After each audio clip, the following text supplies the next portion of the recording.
Bonjour à tous, bienvenue à cette principale édition. Les titres, c'est tout de suite. Les deux agents des eaux et forêts présumés impliqués dans la mort de Sampanding Dramé ont été arrêtés par la gendarmerie de Samine. Une arrestation survenue dans l'après-midi. Ils sont poursuivis pour homicide involontaire et ont été placés sous mandat de dépôt. Liberté provisoire pour Bamba Fall et ses co-détenus. Le procureur oppose son veto et se pourvoit en cassation. En ligne avec nous dans ce journal, Maître Bamba Cissé, l'un des avocats de la défense, qui un peu plus tôt dans la journée saluait à l'instar du pool d'avocats la liberté provisoire que la chambre d'accusation avait accordée à ses clients. Le PDS dans la tourmente après l'annonce de l'exclusion de Farba Senghor et Pape Samba Mboup. Voilà qu'Aïda Mbouch annonce une plainte contre sa camarade de parti Woressar qui l'a accusé de percevoir 7 millions de francs CFA de la part du régime en place tous les mois. Prolongement du mandat du directeur général de l'Agence de régulation des marchés publics par le chef de l'État. Birahim Seck affiche son indignation et parle de démarches illégales. Il appelle le secteur privé à réagir. L'invité du 20h, il s'agit du Dr Tidiane Sow, spécialiste de la communication politique. Il est interrogé par Antoine Diouf. Une interview à suivre comme d'habitude tout de suite après cette édition. Voilà pour les titres, le développement à présent.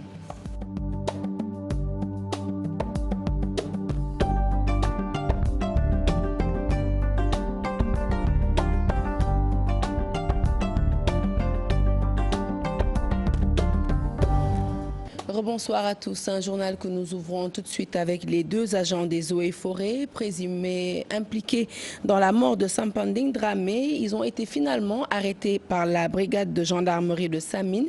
Ils sont placés sous mandat de dépôt par le procureur de Kolda. Ils sont poursuivis pour homicide involontaire. Leur arrestation est survenue cet après-midi. Et toujours à propos de cette affaire, sachez que Sampanding Dramé a été finalement enterré ce lundi dans son village natal de Djaring. Selon les membres de sa famille, le corps risquait de se décomposer et la morgue ne dispose pas de matériel adéquat pour une bonne conservation des dépouilles mortelles. Des propos du directeur de l'hôpital, ils ont alors décidé de l'inhumer pour ensuite continuer les poursuites judiciaires. Sachez également que la famille a saisi la RADDHO, Amnesty International et le procureur de Kolda. C'était donc ce mardi. Voilà.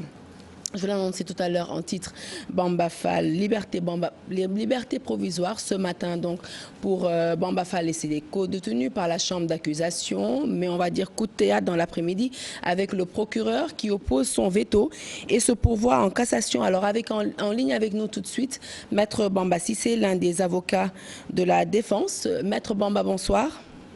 Bonsoir, Sarah. Alors, à l'instar du pool des avocats, vous avez salué ce matin la décision de la chambre d'accusation qui venait de procéder, d'accorder la liberté provisoire à vos clients. Et puis, dans l'après-midi, ce revirement de situation avec le procureur qui se pourvoit en cassation. Comment avez-vous accueilli cette décision? L'hypothèse d'un pourvoi n'était pas à exclure, et nous l'avions dit dans notre position de principe ce matin. Par rapport à la communication, vous savez que le système de procédure pénale sénégalais permet au procureur général d'intenter un recours en cassation pour une décision sur la détention. Ce qui est regrettable, mais dura lex, cette lex. Maintenant, la décision de se pourvoir, à notre avis, n'émane pas du procureur général lui-même. Il s'agit d'une main politique qui est derrière. Et ce qui les intéresse, c'est moins la manifestation de la vérité que le fait de casser les ambitions d'un adversaire politique. Et là, le pourvoi en cassation intervient comme la preuve la plus parfaite et la plus implacable que l'affaire Bamba Fall, Birakan et consort est une affaire politique. J'imagine que c'est la déception qui vous anime. Quelle suite allez-vous donner à présent à cette affaire? Nous allons continuer le combat de la procédure au niveau de la Cour suprême, obtenir une compression des délais de recours en vue d'un jugement rapide. C'est des questions de détention qui sont par nature urgentes. Et il est fort à parier que dans quelques jours, Bamba Fall et consorts recourront la liberté. Merci beaucoup, Maître Bamba, pour ces précisions. Bamba Fall, qui, je vous le disais, ses co-détenus bénéficiaient ce matin d'une liberté provisoire, mais demeuraient sous contrôle judiciaire. Une décision qui avait été saluée d'ailleurs par les avocats de la défense, dont Maître Bamba Cissé, que vous venez d'entendre, et qui affirmait un peu plus tôt que le blason de la justice venait d'être redoré par la chambre d'accusation. Il soutenait et continue de soutenir par ailleurs que ce procès a des soubassements politiques. Pape Faragning Diafaraba pour les détails. Bamba Fall et compagnie vont peut-être humer l'ère de la liberté après avoir bénéficié d'une liberté provisoire sous contrôle judiciaire. Une victoire de la justice selon les avocats du maire de la Médina. Ils estiment que la chambre d'accusation a débouté le juge et le procureur de la République. Avoir une chambre d'accusation où les juges assument leur sacerdoce et leur pouvoir, n'est-ce pas, les pouvoirs que leur confère la loi, désavouent un juge qui en fait aurait pu respecter simplement la loi. En fait, cela donne une lueur d'espoir et c'est en cela qu'en fait nous devons nous réjouir. Mais les avocats de la défense restent suspensifs à un pourvoi de cassation du procureur qui a un délai de 6 jours pour libérer tous les partisans de Bamba Fall. À partir de ce moment déterminé, ils ont un délai et cela peut sembler en fait inadmissible qu'en matière de détention, une personne puisse vivre en fait cette contrainte morale, se pose des questions. C'est une sorte, à mon avis, de torture où en fait on peut attendre les derniers jours, le 6e jour, tuer tous les espoirs, n'est-ce pas, et faire un pourvoi en cassation. Maître Ciré Clédor Ly campe sur sa position. Pour lui, ce dossier est purement politique. C'est en fait cette maladie qui fait que la justice se fait gangréner de plus en plus par des pressions politiques, par des dossiers politiques qui sont en fait des règlements de compte. En attendant la décision des autorités pour la libération de Bamba Fall et ses co-détenus, les militants font le pied de grue devant le palais de justice pour espérer voir leur maire. Nous restons avec Maître Ciré Clédor Ly. Pour ce qui est de l'affaire Khalifa Sall, eh bien, sachez que ces avocats, eux, ne veulent pas de liberté provisoire, mais parlent plutôt de nullité de la procédure enclenchée. Les avocats estiment que tout a été bâclé dans ce dossier purement politique selon eux. Ils ont également attaqué le dossier à la chambre d'accusation pour obtenir l'arrêt des poursuites contre leurs clients. Nous l'écoutons toujours, Maître Ciré Clédor Ly. Nous avons saisi la chambre d'accusation sur les mêmes motifs. Mais aussi, j'informe, ce que peut-être la plupart ne savent pas, que nous nous sommes attaqués, nous avons en fait attaqué un second jalon qui est cumulatif avec la demande de liberté provisoire qui a été déférée devant la chambre d'appel, n'est-ce pas, qui est la chambre d'accusation. Nous avons attaqué l'ensemble de la procédure depuis le décret qui a saisi l'inspection générale d'État pour des vérifications et des contrôles, n'est-ce pas, jusqu'au dernier acte du juge d'instruction pour obtenir l'annulation. La procédure est truffée de nullité, elle est truffée de violations des droits de l'homme, elle est truffée de violations des règles à valeur constitutionnelle. Plus rien ne va au PDS où Aïda Mbodj annonce une plainte contre Woré Sarr qui l'aurait accusé de percevoir tous les mois 7 millions de la part du régime en place. La présidente du groupe parlementaire des libéraux et démocrates se dit surprise aussi par l'exclusion de Farba Senghor et Pape Samba Mboup de la formation libérale. Elle était l'invitée du journal de 13h avec Ngonengam. Je vous propose de l'écouter. Hormis sa surprise d'avoir appris l'exclusion de Pape Samba Mboup et de Farba Senghor, Aïda Mbodj relève un paradoxe dans la démarche de la direction du Parti libéral.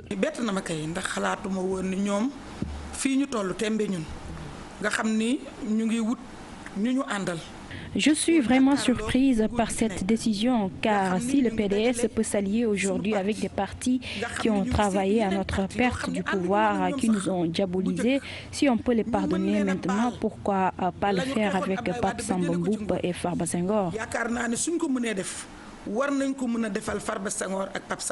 En excluant Pape Samba Mboup et Farba Senghor, le PDS s'est attaqué à 2 de ses symboles, regrette la parlementaire. Je vous apprends que Pape Samba Mboup vient de perdre un proche qui était un ancien du Parti démocratique sénégalais. Pape Samba Mboup a fait beaucoup de sacrifices pour le parti. Il a son propre appartement uniquement réservé aux militants malades et qui n'ont pas les moyens. C'est lui qui les y prend en charge. Idem pour Farba Senghor, son engagement aux côtés de Wade est connu de tous les militants. Donc ils sont 2 symboles qu'il ne fallait pas attaquer. Soupçonnée d'être la prochaine sur la liste à cause des activités parallèles de son mouvement, Aïda Mbodj dit ne rien craindre. Elle annonce dans la foulée une plainte contre Woré Sarr.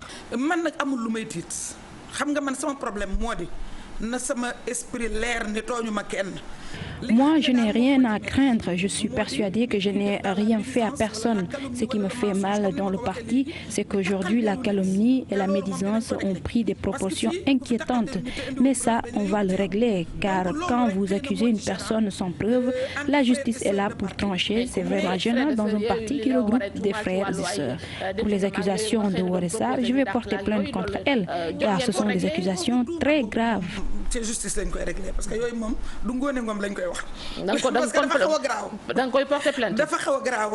Celle qui vient de célébrer les 3 ans de son mouvement Alliance nationale pour la démocratie constate pour le regretter que seuls les responsables libéraux ayant des ambitions sont persécutés au sein du PDS.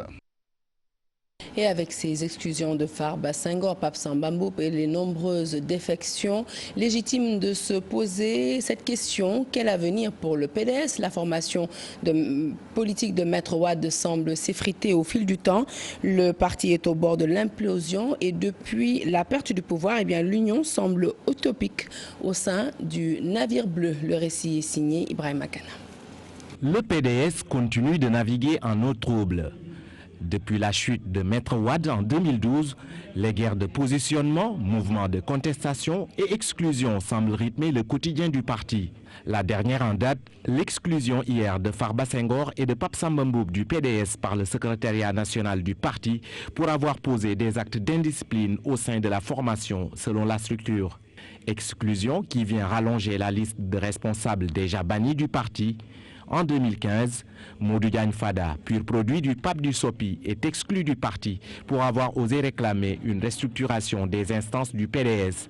Aujourd'hui, l'homme a fini de créer sa propre formation politique, les réformateurs démocrates, LDR Yessal, et continue son bonhomme de chemin. D'autres responsables, notamment Pape Diop, Mamadou Seck, Ousmane Masseck Ndiaye, Abdoulaye Baldé Moussassi, ont connu le même sort au lendemain de la perte du pouvoir. Des responsables à qui le PDS reprochait de mener des activités factionnistes et d'affaiblir le Parti démocratique sénégalais. Une situation qui n'est pas une nouveauté dans l'histoire du navire bleu. En 1985, le PDS a connu de pareilles turbulences. Serigne Diop Bathie Gadiaga, entre autres, n'épousait pas la démarche politique de Maître Wade vis-à-vis du régime de Diouf. Le professeur Serigne Diop, qui avait posé le débat en interne, avait finalement été exclu du parti. Aujourd'hui, avec l'épisode de Farba Senghor et Pape Samba Mboup, le PDS demeure plus que jamais fragilisé.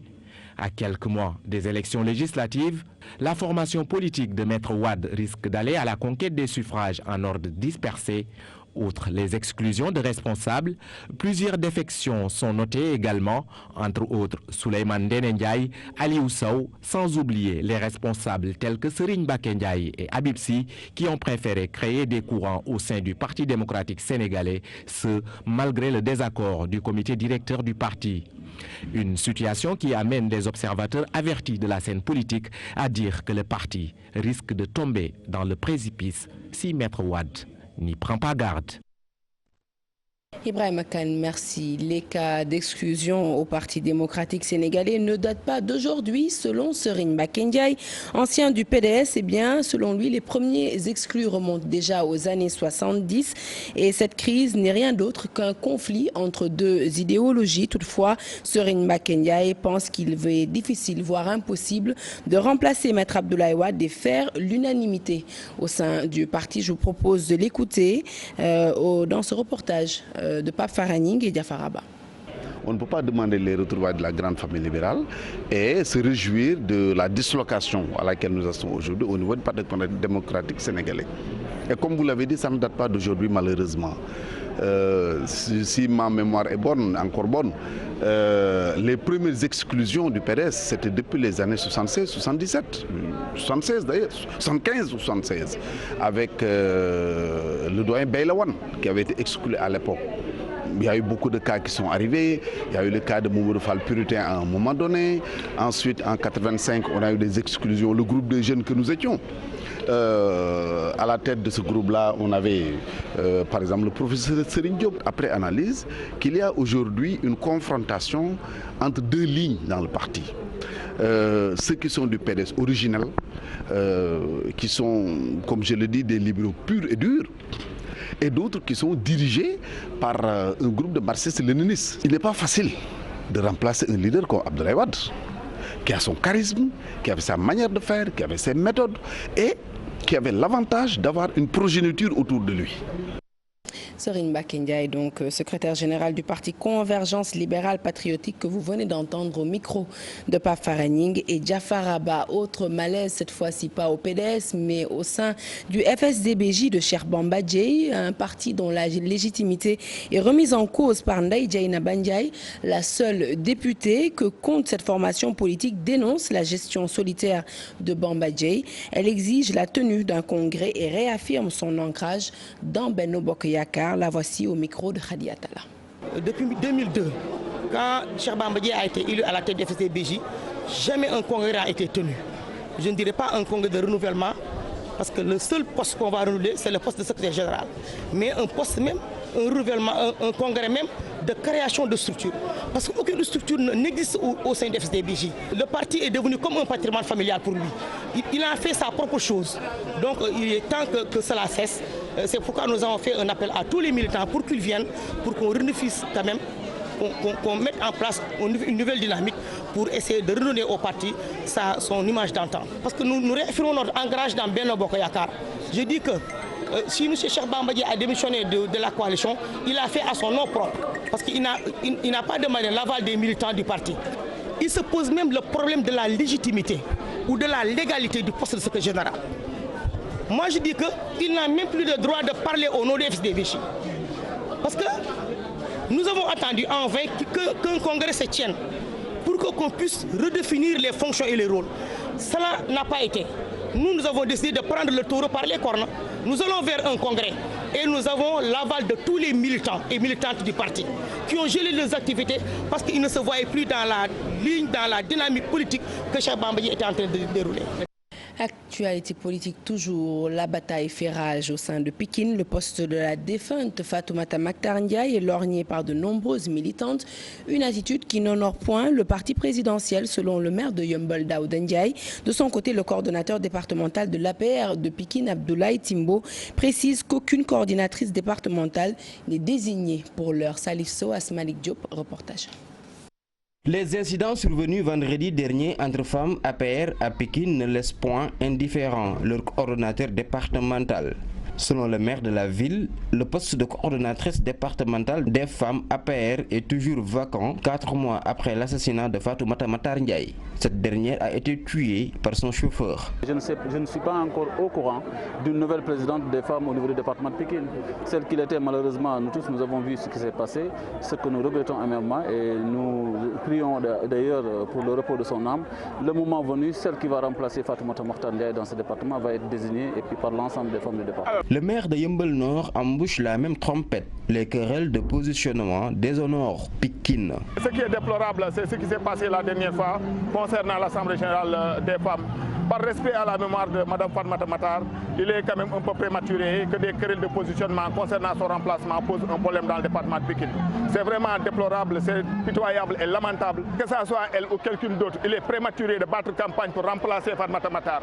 Je crois que par respect à sa mémoire, nous devons avoir la cohésion, nous devons travailler dans l'unité, dans l'entente et dans la cohésion. À la Cogère nationale, il y a des problèmes entre Mariam Babou ici, Thérèse par là-bas. Je crois que ce n'est pas le moment. Parce que aussi, Madame Mariam Babou doit savoir que si Thérèse Faye devait se faire remplacer, elle ne se fera pas remplacer par une fille. On a un peu alterné par rapport à la parité, donc elle n'espère pas pouvoir remplacer Thérèse. Même si Thérèse Faye devait partir, ce n'est pas une native de Fatick qui devait venir le remplacer à la tête de la Cogère. Le parti présidentiel souffre d'unité, d'entente et de cohésion à 4 mois des élections législatives. L'arbitrage de son chef est sollicité un peu partout. Parlons à présent de la tournée de Déthié Fall, numéro 2 du parti Rewmi, est actuellement dans le département de Saint-Louis.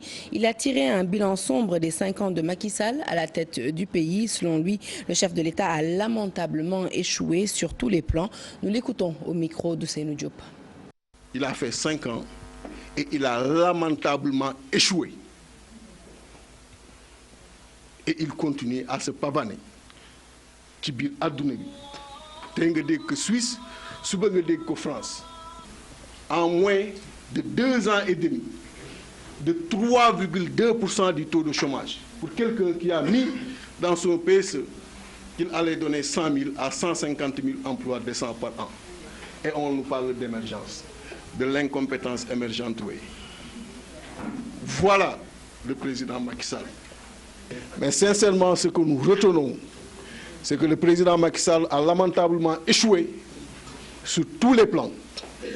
Et c'est vraiment dommage pour quelqu'un sur qui un certain espoir avait été porté, quelqu'un qui avait été élu à 65% et qui aujourd'hui, sur tous les domaines que j'ai évoqués, peine à amener des réponses satisfaisantes. Son départ est également une demande sociale. La seule chose qui émerge dans ce pays-là, c'est l'incompétence. Prolongement du mandat du directeur général de l'ARMP par le chef de l'État, Birahim Seck réagit. Il parle d'acte illégal et soutient qu'un directeur général de l'ARMP est choisi après un appel à candidature. Aussi, son mandat n'est renouvelable qu'une seule fois. Par conséquent, Sayer Niang devait partir cette année. Birahim Seck appelle le secteur privé à réagir. Fatimata Ba, Diafaraba. Il reste à la tête de l'ARMP pour assurer le processus de transformation de la structure en une autorité de régulation de la commande publique. Le mandat de Sayer Niang a été prolongé par le chef de l'État.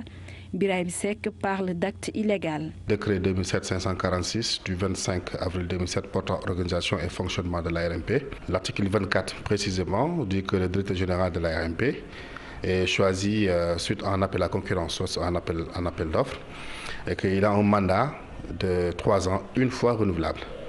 Il se trouve que le mandat de l'actuel directeur général de l'ARMP a été renouvelé une fois, donc en conséquence, il devrait partir. Mais on se rend compte qu'à notre grande surprise, le 24 février 2017, qu'un décret a été pris pour prolonger le mandat de l'actuel directeur général de l'ARMP, qui est une totale illégalité par rapport à la réglementation en vigueur. Cette décision du chef de l'État est prise sans le Conseil de régulation qui avait lancé un appel à la candidature, ce qui constitue une aberration selon ce membre du Forum civil. Le Conseil de régulation, c'est l'organe délibérant, c'est-à-dire aucun acte ne peut être posé par le DG sans pourtant que le Conseil de régulation soit informé. Mais on s'est rendu compte que, moi quand j'ai lu dans le journal que les conseils n'ont pas été informés, je suis tombé des nues. Je me disais comment est-ce possible une violation aussi flagrante de la réglementation. Je pense qu'il appartient aux membres du conseil d'en tirer les conséquences parce que c'est eux qui devaient choisir un intérimaire. Le secteur privé national est appelé à réagir car ce prolongement du mandat de Sayer Niang va impacter sur leurs affaires. Si cette situation perdure sans que le secteur privé national se mobilise pour dire non, en fait, ça va impacter sur le part de marché. Plus cette illégalité perdure, plus également avec la politisation de l'ARMP, mais les organes de l'ARMP, que ce soit la direction, que ce soit le conseil de régulation, mais vont bien entendu aller dans le sens voulu par le président de la République. Autrement dit, avaliser tous ces marchés sans appel à la concurrence. Et c'est le secteur privé national qui va en pâtir. Le décret du chef de l'État prolongeant le mandat du DG de l'ARMP a surpris plus d'un. Entre acte illégal et politisation, le débat est lancé. Parlons consommation à présent et plus précisément commercialisation de l'oignon. Le ministre du Commerce a annoncé la mise en place d'un comité de commercialisation de la filière dans les prochaines heures. C'est en réunion sur la situation et les perspectives du marché de l'oignon. Une rencontre qui a d'ailleurs regroupé les différents acteurs du secteur et selon Alioune Sarr, ministre du Commerce, eh bien, il urge qu'une mission de prospection se tienne dans la région africaine afin d'exporter la production locale en souffrance compte rendu de sa réunion avec Chartidiane John.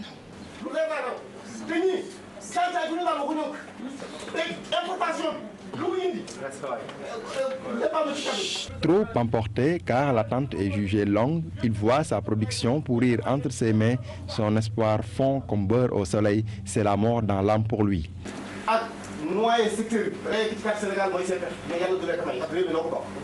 Le ministre du Commerce rassure et annonce la mise en place d'un comité de commercialisation dans les prochaines heures. Nous avons identifié, comme vous le savez, les principaux marchés, les centres d'éclatement ou les marchés les zones de groupage au niveau de Dakar. À la Gueule Tapée, où nous avons à peu près une capacité de 8 camions de par jour. Donc, et au niveau de Thiaroye également 8 camions par jour, ça nous fait à peu près 60 tonnes par jour uniquement dans ces deux marchés. Autre préoccupation des différents acteurs du secteur, l'implantation des unités de conservation et de transformation de leur production. Nous allons jusqu'à 800 000 tonnes. La production locale plus l'importation. Donc ce qu'il faut faire, c'est de réguler le marché de l'importation. De deux, faire de sorte qu'on puisse conserver et transformer ce que nous produisons. Parce que nous, les agriculteurs, nous vendons à perte. Encore plusieurs tonnes d'oignons en souffrance dans la zone des Niayes. Cette réunion a été une tribune pour trouver une issue heureuse à la filière. Une mission de prospection est prévue dans la sous-région au mois d'avril prochain pour exporter l'oignon local. Prise en charge du VIH-Sida, les acteurs de lutte contre la maladie ont été formés sur un nouveau système électronique de notification des cas de VIH. Ils étaient en conclave à l'Institut de recherche en santé de surveillance épidémiologique et de formation, l'IRSF de Diamniadio. Ousseynou Thiam et Bira Diagne ont pris part à l'atelier compte rendu. Venus de toutes les régions du Sénégal, les acteurs de lutte contre le sida se sont retrouvés à l'Institut de recherche en santé de surveillance épidémiologique et de formation IRSF de Diamniadio. Ce pour être outillés sur le nouveau système électronique de notification des cas de VIH-Sida. Disons que le Sénégal, comme nous le savons, est vraiment cité en exemple dans le cadre du programme, qui est un programme exemplaire à tous les niveaux, ce qui montre déjà les résultats obtenus avec une prévalence faible, mais avec des actions de plus en plus, disons, reconnues. Mais nous sommes maintenant dans la stratégie des 90-90-90. Et à ce niveau-là, on a besoin d'outils supplémentaires, comme on l'a dit, pour déjà arriver à identifier toutes les personnes qui sont porteuses et à également réussir à les traiter et finalement faire en sorte qu'ils soient bien traités. Et nous sommes vraiment dans cette stratégie comme le monde entier et je crois qu'à ce niveau-là, nous avons enregistré des résultats. Mais c'est un challenge extrêmement important, mais au vu des performances, je crois qu'on est sur la bonne voie. Un outil de notification performant qu'il faudra généraliser selon le Comité national de lutte contre le VIH-Sida. Une notification électronique nous permet d'avoir un numéro pour chaque patient, de pouvoir suivre chaque patient. Et dans le cadre aujourd'hui de l'affinement de nos stratégies où nous voudrions détecter les personnes vivant avec les VIH, les mettre sous traitement pour qu'elles ne transmettent plus le VIH, c'est quelque chose d'important. Si nous voulons que ça soit vraiment utile au niveau du pays, il faudrait qu'on le généralise, qu'on passe à l'échelle ce programme. De l'avis des acteurs, cet outil constitue une innovation majeure dans la lutte contre le VIH-Sida, mais aussi un apport essentiel dans la réponse contre la pandémie. La question de l'eau s'est invitée au débat à l'Assemblée nationale. C'était au cours du vote de loi portant création de l'Office du lac de Guiers, OLAG, occasion saisie par les députés pour interpeller le ministre de l'Hydraulique sur la question de pénurie d'eau qui sévit ces derniers jours dans certaines localités du pays. Le ministre Mansour Faye en a profité justement pour rétorquer aux députés que l'Office du lac de Guiers est mis sur pied justement pour corriger ces manquements. Compte rendu, Ibou Diouf et Modou Diop. Une loi pour la création de l'Office du lac de Guiers au moment où la question de la disponibilité de l'eau refait surface. Un projet de loi portant la création de l'OLAG pour corriger certains manquements. L'OLAG, qui a une expérience en matière de gestion de la plus grande ressource d'eau douce, est mieux préparé pour gérer l'ensemble des lacs et cours d'eau. En effet, l'OLAG, à travers le projet de restauration des fonctions écologiques et économiques du lac de Guiers, a amélioré de façon significative la disponibilité en eau du lac. À l'Assemblée nationale, l'occasion a été saisie par les députés pour soulever également d'autres manquements. Il y a une injustice, monsieur le ministre, parce qu'au moment où d'autres personnes au même prix, qui sont dans d'autres zones, au même prix, bénéficient d'une eau de qualité, ces citoyens, quand même, consomment une eau qui n'a aucune qualité. Nous avons, dans le cadre du programme d'urgence, nous sommes en train de réaliser des forages. Il y a 2 jours, il y a un forage qui a été réalisé au niveau donc, de Grand Yoff, est mis en service et qui a permis un petit peu d'améliorer sensiblement donc, la production. Au niveau de Liberté 6 aussi, un deuxième forage sera réalisé au camp Leclerc. Ce forage, une fois terminé, effectivement, va impacter au niveau de ces zones environnantes. À quand la fin des robinets mbed? La question des bornes fontaines publiques a attiré l'attention de certains parlementaires. Les robinets mbed ont beaucoup baissé. De 96 à maintenant, ça a baissé de 400 à moins de 60 robinets, bornes fontaines. Mais ce qu'il faut encore reconnaître, dans certains quartiers, il est nécessaire quand même d'avoir des bornes fontaines parce qu'il y a des populations qui n'ont jusqu'à présent pas la possibilité d'accéder à l'eau par abonnement. Le lac est une nouvelle expérience en matière d'eau douce du pays, un mécanisme qui pourra aider à l'État du Sénégal de mieux prendre en charge la question de la distribution de l'eau au Sénégal. Fin de ce journal, merci de l'avoir suivi. Prochain rendez-vous de l'information, le tout en images à 0h. L'info qui se poursuit sur votre site www.igfm.sn. Et tout de suite, je passe le témoin à Chérif pour Permanence. Bonsoir Chérif. Bonsoir Sarah et merci beaucoup pour toutes ces informations. Dans un instant, l'invité du 20h avec Antoine Diouf, le temps d'un jingle.